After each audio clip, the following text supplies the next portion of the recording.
England టూర్కు ముందు రోహిత్ శర్మ, విరాట్ కోహ్లీ కొద్ది రోజుల తేడాతో టెస్ట్ క్రికెట్కు గుడ్ బై చెప్పడం అందరికీ షాక్ ఇచ్చింది. కనీసం మరో 2-3 ఏళ్లు ఆడే ఫిట్నెస్తో ఉన్న కోహ్లీ తనకెంతో ఇష్టమైన రెడ్ బాల్ క్రికెట్కు రిటైర్మెంట్ ప్రకటించడం ఆశ్చర్యపరిచింది. అటు రోహిత్ ఆసీస్ టూర్లోనే రిటైర్ అవ్వాలని భావించిన తర్వాత వెనక్కి తగ్గాడు.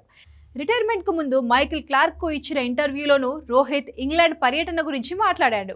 ఈ సిరీస్ సన్నద్ధమవుతున్నట్లు కూడా చెప్పాడు. కానీ అంతలోనే రిటైర్మెంట్ ప్రకటించడంతో బీసీసీఐ సూచనలతోనే రిటైర్మెంట్ ప్రకటించారనే అభిప్రాయం కలిగింది. ముఖ్యంగా గౌతమ్ గంభీర్ ఒత్తిడి చేసి మరీ కోహ్లీ, రోహిత్ తప్పుకునేలా చేశాడని వార్తలొచ్చాయి. తాజాగా మీడియాతో మాట్లాడిన రాజీవ్ శుక్లా ఈ వార్తలను కొట్టిపారేశారు. రిటైర్మెంట్ అనేది ఆటగాళ్ల వ్యక్తిగత నిర్ణయమని తెలిపారు. రిటైర్మెంట్ ప్రకటించాలని ఏ ఆటగాడికి కూడా బీసీసీఐ చెప్పదు. అది బోర్డు పాలసీ కూడా కాదని స్పష్టం చేశారు. బీసీసీఐ ఒత్తిడితోనే కోహ్లీ, రోహిత్ వీడుకోలు పలికారని జరుగుతున్న ప్రచారాన్ని రాజీవ్ శుక్లా ఖండించారు.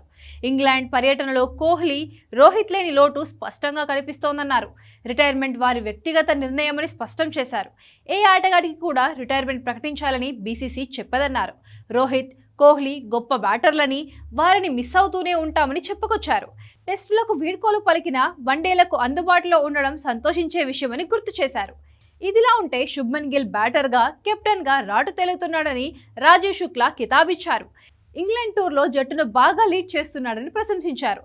ఇదిలా ఉంటే కోహ్లీ, రోహిత్ లేకుండానే ఇంగ్లాండ్ పర్యటనకు వెళ్లిన టీమిండియా మెరుగైన ప్రదర్శననే చేస్తోంది. 5 టెస్టుల సిరీస్లో తొలి మ్యాచ్ ఓడినా 2వ టెస్ట్ గెలిచింది. 3వ టెస్ట్లో పోరాడి ఓడిన భారత్ది ప్రస్తుతం సిరీస్లో 1-2 తేడాతో వెనుకబడింది. శుభ్మన్ గిల్, రిషబ్ పంత్, కేఎల్ రాహుల్, యశస్వి జైస్వాల్ అద్భుతమైన బ్యాటింగ్తో కోహ్లీ, రోహిత్ లోటును భర్తీ చేశారు.